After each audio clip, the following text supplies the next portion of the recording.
Friends, welcome to my channel. Today is an International Day for Biological Diversity, and I'm going to read editorial Development Without the Savaging of Urban Biodiversity by S. Balaji. Biodiversity, which refers to the variety and variability of living organisms on this earth and fundamental to human well-being, a healthy planet and economic prosperity for all, is under peril. About 25% of species are facing the threat of extinction. The theme for International Day for Biological Diversity this year, observed annually on May 22, is Harmony with Nature and Sustainable Development. The date commemorates the adoption of the next of the Convention on Biological Diversity on May 22, 1992. The coming Montreal Global Biodiversity Framework was developed by the CBD with 4 goals as well as 23 targets to conserve global biodiversity, conserve and manage 30% of terrestrial and marine biodiversity by 2030. Target 12 of the GBF, that is Global Biodiversity Framework, lays emphasis on enhancing green and blue spaces in cities and urban planning for human well-being and biodiversity conservation. Goal 11 of the United Nations Sustainable Development Goal also states the importance of making cities and human settlements safe, resilient, and sustainable. But still, urban biodiversity is under great threat with unplanned development and human greed. Green space in urban sprawls. Almost half the world's population lives in urban areas, a percentage that is expected to rise to 70% by 2050. City spaces are of premium value and face competing demands. In such a situation, do we have space for greenery? The answer is yes, if you consider the range of benefits urban biodiversity offers. First, health benefits. Urban trees provide provisional services such as food, fiber, and water, minimize the urban heat island effect, a much discussed topic, and help in flood control. They help in temperature control, pollution abatement, water conservation, and carbon sequestration, and keeping carbon dust and suspended particulate matter in check. Tree lines of a 10-meter width can reduce noise pollution by 5 decibels. In Frankfurt, green belts was shown to reduce the temperature by 3.5 degrees C and increase the relative humidity by 5% when compared to the city center. Green spaces also provide much needed recreational and spiritual services in the form of parks in what would otherwise be concrete jungles. Second, economic benefits. Theodore Endreni, professor of water resources and ecological engineering, State University of New York College of Environmental Science and Forestry, estimated the value of annual services provided by mega city trees to be around $9,67,000, rupees 8 crore per square kilometer of tree cover.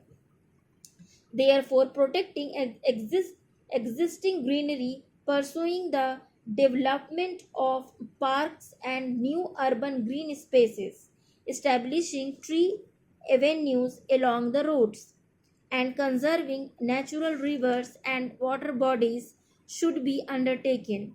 The key element of developing green infrastructure is promoting community health and well-being. In its latest report, Forest Survey of India has estimated the average forest cover in leading urban cities to be only 10.26% of their geographical area. Mumbai 25.43%, New Delhi and Hyderabad 12.6%, Bengaluru, Chennai and Ahmedabad 6.85%, 4.66%, and 3.2%, 27% respectively. Chennai and Hyderabad have lost 2.6 and 1.6 square kilometers of forest cover between the 2021 and 2023 assessments. The Global Biodiversity Framework gives a framework to urban planners for biodiversity conservation in cities by protecting blue and green spaces and developing new ones. It suggests enhancing native biodiversity, ecological connectivity, and improving human health and well being. In this context, the UN Habitats 3 300 prescription is relevant. The principle is every home, workplace, or school should have a view of at least 3 established trees. Neighborhoods should have a minimum of 30% tree canopy cover and a public green space of at least zero point 0.5 to 1.0 hectares should be accessible within a 300-meter walk or a bike ride from every home. City Biodiversity Index. A city biodiversity index is prepared based on the present status of the city in terms of three large parameters: the extent of native biodiversity in the city, ecosystem services provided by them, and the level of governance of biodiversity. The International Council for Local Environmental Initiative Asia has prepared a city biodiversity index using 23 indicators for cities such as Kochi, Gangtok, and Nagpur. Once the current biodiversity status of the city is assessed through a survey, a local biodiversity strategy and action plan (LBSAP) is prepared to improve the status of the city in the term of biodiversity conservation and sustainable human welfare. Urban areas have the resilience to support biodiversity if there is an enabling environment. Local biodiversity could be augmented while undertaking plantation in cities.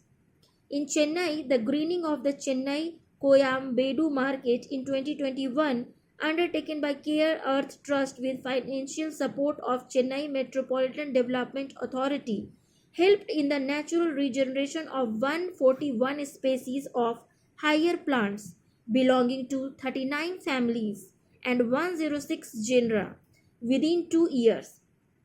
The site also attracted 35 bird and 27 butterfly species that are considered bioindicators of biological diversity. The Coimbatore model mimics a three-storied natural forest, which would be better than the Miyawaki model to enhance native biodiversity in small parcels of land available in cities.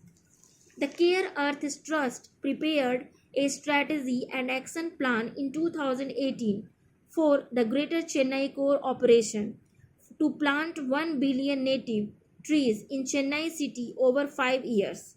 The sprawling Madras Race Club land at Gundi is being transformed into a lake for augmenting groundwater recharge. However, urban development and encroachment has swallowed up many water bodies in and around Chennai and Bengaluru.